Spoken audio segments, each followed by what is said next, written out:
따라해 봅시다. 들어와도 나가도 복을 받는 인생. 다시 한번 들어와도 나가도 복을 받는 인생. 오늘 신명기 28장에 내가 들어와도 복을 받고 나가도 복을 받을 것이라. 야, 이거 참 얼마나 대단한가 생각이 들어서 제목을 정해봤습니다. 여러분 낚시 좋아하세요?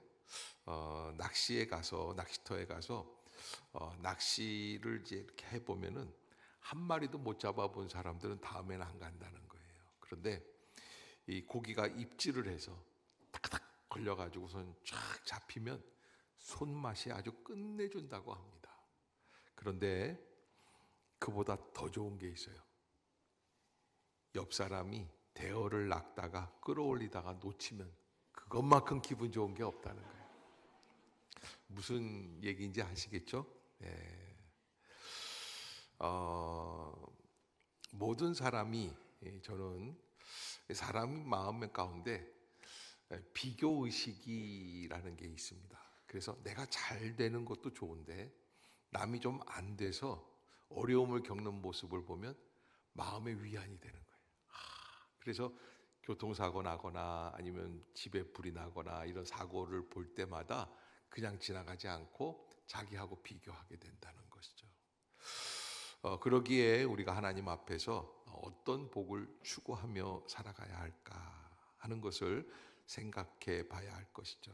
저는 모든 성도님들이 하나님의 말씀을 꼭 붙잡고 사는 그런 축복의 한 해가 될 수 있기를 주의 이름으로 축복합니다. 여기가 그것이 진정한 축복이 아닐까.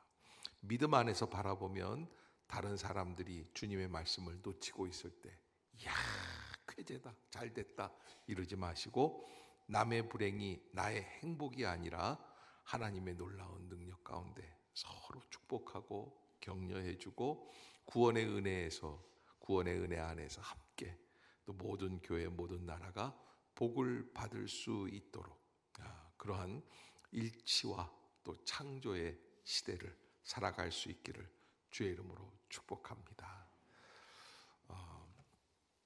설 명절에 식구들을 만나면 어려움을 겪고 있는 식구들, 아픈 부분들, 말 안 해야 될 부분들, 언제 결혼할게요? 지난달에 애인이랑 헤어졌다는 얘기 들으면 안 됐구만. 다 얘기를 자꾸 하고 자꾸 물어보고 그래서 젊은 사람들이 추석하고 구정 명절 때는 아예 집에서 도망간다고 그러더라고요. 그러니까 그러지 마시고 묻지 말아야 될 금기어들이 있습니다. 한 32, 33, 34 정도 지나면 언제 시집 갈 거냐, 언제 장가 갈 거냐 하는 거 안 묻는 걸로. 아멘? 왜 대답이 시원치가 않으세요? 위로하고 격려하고 또 묻지 말라고 그랬다고 이렇게 얘기하는 분들이 있어요. 요즘은 안 가도 좋아. 그런 말 자체를 안 하는 거예요. 아멘? 남에게 예민한 부분들은 말을 하지 말아야지 되겠다. 행복을 뜻하는 영어 단어는 해피니스라고 하는 단어인데요. 해피니스, 해픈, 우연히 일어난다라고 하는 해픈에서 파생된 단어라는 게 행복이라는 것은 뭐 계획하고 일어나기보다는 우연스럽게 일어날 때, 생각지도 못한 일이 잘 풀릴 때 우리는 행복을 느끼고 또 우연히 길에서 오랜 친구를 만났을 때 행복을 느끼고 예상할 수 없는 미래에 일어나는 일들을 통해서 행복을 느끼기도 하고 불행을 느끼기도 한다고 합니다. 바꿔 말하면 행복도 불행도 우리의 노력으로 보장할 수 없다는 것이죠. 근데 행복과 비슷한 뜻으로 많이 사용되는 축복이라는 뜻, 축복이라고 하는 단어는 blessing이라고 하는, 한번 해봅시다. blessing. 그래서 우리가 뭐라고 얘기하냐면 God bless you라고 얘기하죠. 옆에 사람 한번 보면서 God bless you.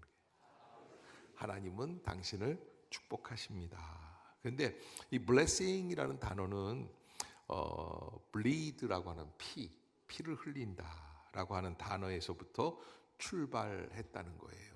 그러니까 내가 누리는 축복은 내가 아닌 다른 사람이 대신 피를 흘렸기에 받을 수 있다라는 의미가 담겨 있어요. 그래서 저는 이 부분이 사실은 예수 그리스도를 믿는 우리들에게는 더 정확하게 어울리는 말씀이 아닐까. 왜냐하면 그리스도인들이 누리는 모든 축복은 주님이 십자가에서 흘리신 보혈에서부터 시작되었기 때문이다. 아멘. 아멘. 그러기에 예수님께서 산상수훈에서 말씀하시는 축복, 마음이 가난한 자는 복이 있도다라고 말씀해 주시는 그 축복은 바로 해피니스라기보다는 블레싱, 예수 그리스도의 보혈의 권세를 힘입어서 우리가 은혜를 누리어 나가는, 행복이라 우연히 살아가며 어쩌다 누리는 사건이라고 하면 나를 위해 피 흘리신 주님을 믿는 사람은 축복이 일상이 될 수 있는, 그래서 이미 그 보혈이 우리 안에 임했기 때문에 우리의 삶에 더 이상 우연한 행복은 필요가 없습니다. 따라해 봅시다. 우리에게는 예수님의 보혈이 최고의 축복입니다. 아멘. 복음을 믿고 구원을 받는 순간 우리의 삶에 일어날 수 있는 가장 큰 복, 이 일에 믿고 은혜에 감사하는 삶을 살아가실 수 있기를 주의 이름으로 축복합니다. 일본의 여류 작가 미우라 아야코의 일화를 이야기해드리면, 미우라 아야코가 여러 번 아팠습니다. 폐병도 걸리기도 하고 여러 가지 어려움 속에 있었는데, 그러나 이런 어려움 속에서 또 결혼을 했어요. 그러면서 먹고 살기 위해서 동네에 조그마한 잡화점 가게를 열었다고 합니다. 장사가 안 될 줄 알고 했는데 장사에 능력이 있나 봐요. 미우라 아야코가 참 친절하게 인사를 하고 그러니까 사람들이 줄지어서 들어오기 시작을 하는 거예요. 나중에는 이 잡화점이 물건이 부족해서 트럭으로 물건을 대야 할 정도로 매출이 그 동네에서 제일 잘 되는 가게가 되었다는 것이죠. 그런데 자기네 가게가 잘 되면 그것으로 만족하는 게 아니라 이렇게 보니까 이웃 가게들, 옆집에 특별히 얼마 떨어지지 않은 거리에 있는 가게가 하나 있었는데 그 가게가 문을 닫게 되었다는 거예요. 미우라 아야코가 그 가게, 어려운 가게, 팔이 날리는 가게를 바라보면서 이건 우리가 바라는 게 아니지 않을까. 남편에게 이렇게 이야기를 했다는 거예요. 하나님의 뜻에도 어긋나는 것 같습니다. 우리만 잘 먹고 잘 사는 거. 남편은 이런 아내가 자랑스러웠죠. 그러면서 미우라 아야코는 가게 규모를 줄이기 시작을 하고 물건을 일부러 갖다 놓지 않는 거예요. 뭐 예를 들어서 삼양라면만 갖다 놓고 진라면을 안 갖다 놓는 거예요. 진라면 주세요. 그러면 그는 저쪽 옆에 있는 가게가 문이 있습니다. 그래서 그렇게 장사를 하다 보니까 장사가 잘 되겠어요, 안 되겠어요? 점점 사람이 줄고 옆에 있는 가게가 다시 잘 되기 시작을 했다잖아요. 그래서 가게 규모를 줄이고 손님이 오면 이웃 가게로 보내면서 여유가 생기는 거예요. 시간적 여유가. 평소 관심 있던 글을 본격적으로 쓰기 시작을 해요. 책을 썼어요. 그래서 그때 나온 작품이 빙점, 미우라 아야코의 최대의 역작입니다. 이분은 이 소설을 신문에 응모하여 당선되게 되고 그 당선되니까 놀라운 축복이 있습니다. 가게를 하면서 통해서 번 돈보다 몇백 배 큰 상금을 받게 되고 사람들에게 사랑을 받고 명예를 얻는 작가가 되었다는 거예요. 아마 세상 사람들 같았으면 자기 가게가 번창하고 이웃 가게가 자기 가게 때문에 문을 닫을 지경이 되면 이야, 이런 축복이 어디 있을까? 그러니까 다른 사람을 짓밟고 내가 얻는 축복, 이것은 우리에게는 당연한 축복이 아니라고 하는 거예요. 아멘. 옆에 사람을 한번 바라봅시다. 얘기하세요. 나를 짓밟고 복 받을 생각을 하지 마세요. 아멘. 상대방이 안 돼야 내가 행복한 게 아니에요. 상대방을 못 밟게 해야 내가 잘 되는 게 아니에요. 그러지 말고 우리가 함께 잘 되시. 옆에 사람 다시 쳐다보시고 우리 함께 복을 받읍시다. 아멘. 상대방이 안 되는 것보다 더 잘 될 수 있도록. 그래서 너도 치열한 경쟁 사회에서 나도 성공하고 너도 성공할 수 없기 때문에 내가 성공하려면 너는 피해를 볼 수밖에 없다라고 하는 생각들이 있잖아요. 그런데 이것들을 우리가 조금 뒤로 하고 하나님의 은혜 가운데 함께 복을 받을 수 있는, 왜냐하면 하나님께서는 하나님의 방법으로 더 큰 것들을 채워주시기 때문이다. 가게를 통해 벌 수 있는 돈보다 더 큰 돈을 벌게 해주셨을 뿐만 아니라 명예도 얻게 해주시고, 이것이 하나님께서 주시는 아름다운 성공의 역사다라고 하는 것을 여러분들이 잊지 마시기를 바라겠습니다. 오늘 본문 말씀은 우리에게 이런 이야기를 해주십니다. 기독교는 어떤 종교냐라고 할 때 우리에게 축복을 약속하는 종교입니다. 하나님의 말씀은 우리에게 무엇을 주십니까? 축복해 주시겠다라고 하는 거예요. 그래서 2절을 한번 같이 읽어볼까요? 본문 2절 시작. 내가 내 하나님 여호와의 말씀을 청종하면 이 모든 복이 내게 임하며 내게 이르리니. 아멘. 그래서 여러분, 이런 말씀을 드리면 에이 그런 말이야 뭐 당연하게 목사님이시니까 당연하게 그렇게 얘기하는 거 아니겠어요?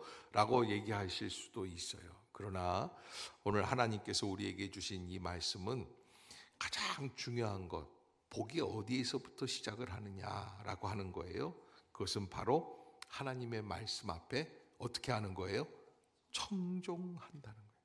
귀를 기울여서 진정한 그 은혜가 거기에 담겨 있는 것처럼 받아들인다는 거예요. 우리가 신앙생활할 때 그저 빨리 앞으로만 달려가면, 그 남보다 앞서면 내가 성공한다고 생각을 합니다. 그러나 그런 이야기가 있대요. 유대인의 랍비가 황급히 뛰어가는 젊은이에게 왜 그렇게 급하게 갑니까? 그러니까 빨리 뛰어가서 성공하려고요. 그러니까 랍비가 이렇게 얘기했다는 거예요. 성공이 그대가 쫓고 있는 그 앞에 있다는 걸 어떻게 아십니까? 성공은 아마 그 뒤에, 당신 뒤에도 있을 수 있고 또 당신이 멈춰 서주기를 기다리고 있을 것입니다. 전에 한번 분당 쪽에 이제 갈 일이 있어서 수서간, 그 분당 수서간 고속도로에서 이렇게 있는데 어느 터널 앞에 그런 글자가 쓰여져 있더라고요. 속도를 줄이시면 분당의 아름다운 경치가 보인다는 거예요. 그러니까는 그 얘기를 들으니까 괜히 한번 속도를 줄이고 싶은 마음이 생겨요. 그런데 우리나라는 정말 빨리빨리. 그래서 그 빨리빨리가 엘리베이터 닫히는 것도 못 기다리고 어떻게 합니까? 닫힌 버튼을 계속 누르고. 외국 같은 데 이렇게 나가보면 엘리베이터 잘못 누를 때가 있지 않습니까? 그런데 우리나라는 잘못 눌렀을 때 어떻게 하면 돼요? 한 번 더 누르면 되잖아요. 외국은 그게 없더라고요. 우리나라는요, 한 번 잘못 눌렀으면 그러면 그 얼른 바꿔서 내가 갈 수 있는 곳으로 딱 누르면 되는데, 외국 사람들은 잘못 누르면 거기 거쳐서 왔다 가는 거예요. 우리나라는 그게 싫은 거예요. 그냥 그거를 왜 그렇게 해야지 되느냐. 그러고서는 그냥 그 자리에서 탁 바꿔서 눌러가지고 속 시원하게 그냥 착 가고 싶은 대로 착착 가게끔 하지 않으면 엘리베이터도 기분 나빠서 안 탄다는 거예요. 제일 그런 거는 뭐냐면 커피 자판기에다가 커피 누를 때 어떻게 하고 있어요? 다 커피잔을 잡고 있어요. 못 기다리는 거죠. 성공에 대한 잘못된 생각들, 그래서 남보다 빠르면, 그래서 우리나라가 이번에 동계올림픽 하는 거 보니까 쇼트트랙 참 잘하는데, 그래서 잘하는 건지는 모르겠지만 아무튼 여러분, 빨리만 가는 것이 승리하는, 성공하는 신앙은 아니다라는 것이에요. 그래서 우리는 그리스도인으로서 올바른 성공에 대한 생각을 가져야지만 될 것이다. 그래서 성경이 가르쳐주는 성공은 무엇일까? 성경에는요, 우리가 알아야 될 게 성공이란 말이 단 한 번도 나오지 않고 있다는 거예요. 성공이라는 말은 인본주의적 발상에서 만들어진 말이에요. 그러기에 우리가 인생을 스스로 좌지우지할 수 있다고 생각하면 이게 여기에서부터 성공이 시작이 된다는 거예요. 내 뜻대로 되면 성공이에요. 그러나 여러분, 신앙은 내 뜻대로 되는 게 아니라 누구의 뜻대로 되는 겁니까? 하나님의 뜻대로 되는 거예요. 아멘. 오늘 본문 1절 2절에서 내가 내 하나님 여호와의 말씀을 삼가 듣고 내가 오늘 내게 명령하는 그의 모든 명령을 지켜 행하면 내 하나님 여호와께서 너를 세계 모든 민족 위에 뛰어나게 하실 것이라. 내가 내 하나님 여호와의 말씀을 청종하면 이 모든 복이 내게 임하며 내게 이르리니. 저는 이 구절을 생각할 때마다 아브라함의 조카 롯의 사위될 사람들이 자꾸 생각이 나요. 소돔이 멸망하게 되지 않습니까? 이 멸망을 앞두고 하나님 앞에 아브라함이 간절히 기도하면서 의인 10사람이라도 있으면 그 땅을 구원해 주십시오. 그러나 10사람이 없어서 망하게 되니까 하나님이 천사들을 보내셔서 롯을 구원해내는데, 롯을 구원해낼 때 너와 같이 구원받을 사람이 또 누가 있느냐? 사위들이 있어요. 사위될 사람들이 가서 얘기를 한 거예요. 딸들이 가서 아버지가 그러는데 이 소돔이 멸망한대. 그러니까 어서 같이 우리 아버지하고 천사하고 나갈 때 같이 피해서 나가자. 사위들이 청종했습니까? 안 했습니까? 너나 잘 피하세요. 성경에 보면 그 롯의 사위들이 조롱하며 웃었다고 그래요. 장인어른 도피하시는 거예요. 뭐예요? 아니 왜 자꾸 우리들을 데리고 가시려고? 당신이나 잘 믿으세요. 그 얘기를 한 거예요. 여러분 아마 오늘도 여보 오늘은 구정을 앞두고 있으니까 오늘은 특별히 한번 교회 갑시다. 그럴 때 그러는 분들 계시죠. 당신이나 잘 믿으세요. 그런데 여러분 그렇게 해서 롯의 사위들은 어떻게 됐습니까? 멸망하는 자리에 들어갈 수밖에 없었다는 거예요. 하나님의 말씀을 청종한다는 것은 그만큼 소중한 것입니다. 그러나 우리는 상황 속에서 증거가 있어야 여러 가지 환경을 바라보고 그리고 내 마음에 내 이해에 맞을 때만 순종하게 되어 있다는 것이죠. 그러기에 우리가 하나님 앞에서 이런 성공에 대한 개념보다는 저는 성경에서 말씀하시는 성공에 가장 가까운 단어가 있는데 바로 형통케 한다. 형통하다. 따라해 봅시다. 형통하다. 모든 것이 뜻한 바대로 잘 되는 것. 시작. 모든 것이 뜻한 바대로. 그게 형통한 사람. 형통한 사람을 얘기하는 거예요. 성경에서 형통한 사람의 대표적인 인물로 꼽으라면 야곱의 11번째 아들 요셉을 들 수가 있습니다. 창세기 39장에 형통이라는 말이 3번이나 소개되고 있어요. 이 말은 다 이 야곱의 11번째 아들 요셉을 설명할 때 사용이 됩니다. 성경에 이렇게 한 장에 한 사람을 설명할 때 형통이라는 말이 많이 나오는 예는 다른 데는 없다고 합니다. 그래서 형통을 이야기할 때에는 꼭 요셉을 살펴볼 필요가 있다는 거예요. 창세기 39장 2절에 보면 이렇게 기록이 되어 있습니다. 여호와께서 요셉과 함께 하심으로 그가 형통한 자가 되어 그의 주인 애굽 사람의 집에 있으니. 따라해 봅시다. 여호와께서 요셉과 함께 하심으로 그가 형통한 자가 되어. 아멘. 하나님이 함께 하시니까 그가 형통한 자가 되는데, 요셉이 애굽의 보디발이라고 하는 치지 대장의 집에 팔려가서 그 사람의 집에 노예가 되었지만, 그런데 요셉을 형통한 사람이라고 말씀하는 것은 분명히 거기에서 요셉으로 말미암아 그 가정들이 다 온전히 회복되고 소통되는 역사가 임하게 되었다라고 하는 거예요. 그러니까 앞으로 형통할 사람이 아니라 지금 형통한 사람으로 살아가고 있습니까? 한번 옆에 사람한테 한번 물어봅시다. 당신은 형통한 사람입니까? 여러분, 형통이 뭐예요? 형에게 통하는 사람이 형통이에요? 모든 것이 뜻한 바대로 이루어질 수 있게끔, 여러분, 물이 잘 흘러가기 위해서는 어떻게 합니까? 걸림돌이 없어야지 돼요.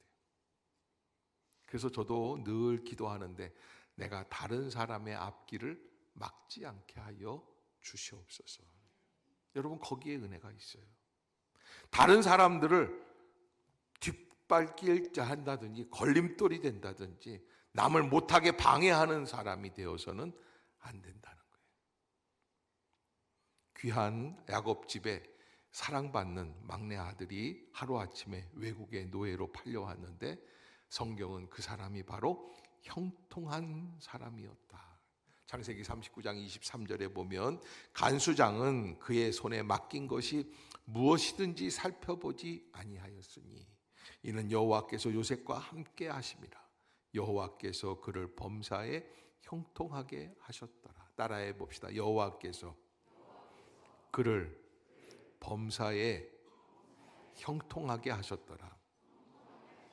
여러분, 보디발의 집안에서 총무로 있을 때만 형통한 게 아니라 감옥에 들어가서도 그 모든 일에 사람들이 보면 알죠. 아, 제가 오기 시작해서 우리 이 교도소 분위기가 확 바뀌었구나. 누구 때문에 하는 거예요? 그 사람 때문에. 하나님이 함께 하시는 그 사람. 그런 이유 때문에 감옥의 간수장은 감옥의 모든 재반 업무를 요셉에게 맡기게 되었다는 거예요. 그 이유는 하나님께서 요셉을 형통하게 하셨기 때문에.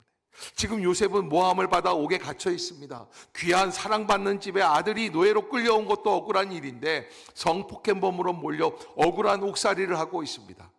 그런데도 성경은 그런 사람을 어떤 사람이라? 형통한 사람이라.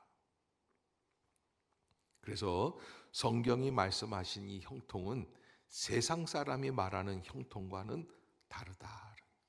진학을 하려고 공부하면 좋은 대학에 합격하고, 취업을 하려고 준비하면 좋은 직장에 취업하고, 승승장구하여 승진하고, 사업을 시작하면 하는 것마다 대박이 나고, 이렇다는 게 아니라는 거예요. 다시 말해, 성경이 말씀하는 형통은 내가 바라는 대로 일이 잘 풀리는 것이 아니라 하나님께서 바라시는 대로. 아멘. 따라해 봅시다. 주님이 원하시는 대로 일들이 풀려가기를 원합니다. 그걸 뭐라고 그러냐면 주님의 섭리라고 하는 거예요.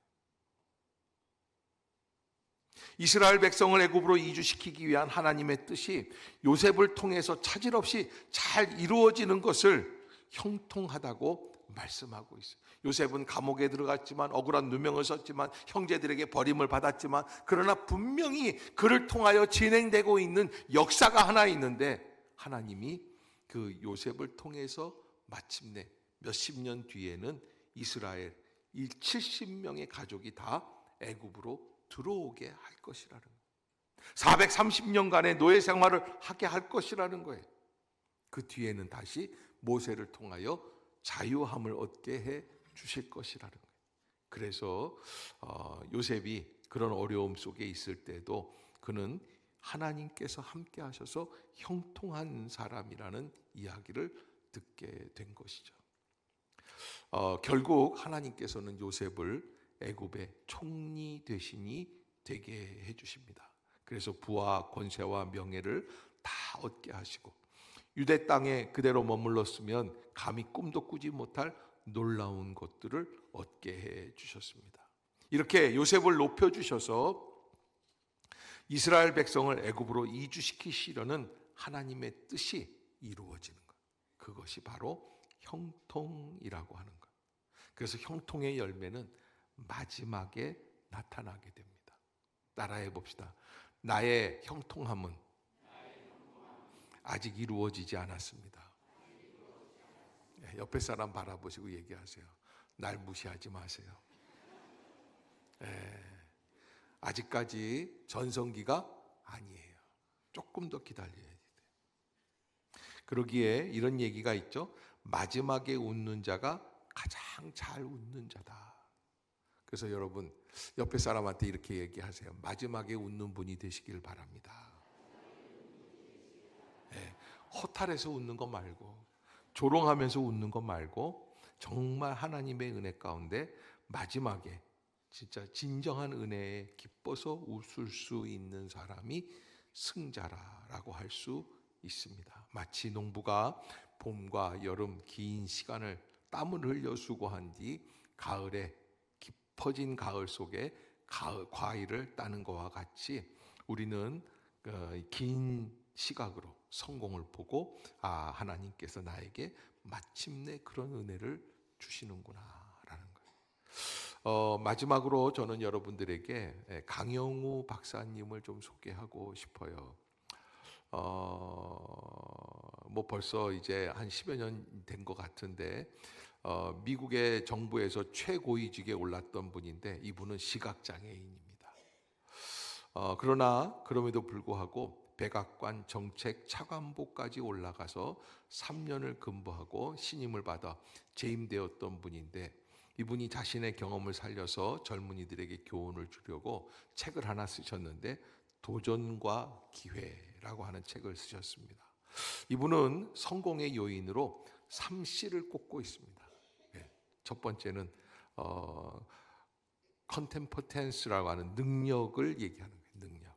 어떤 능력을 갖고 있는가. 그런데요, 능력만 있어서는 안 된다는 거예요. 인격이 있어야 돼요. 캐릭터가 있어야 돼요.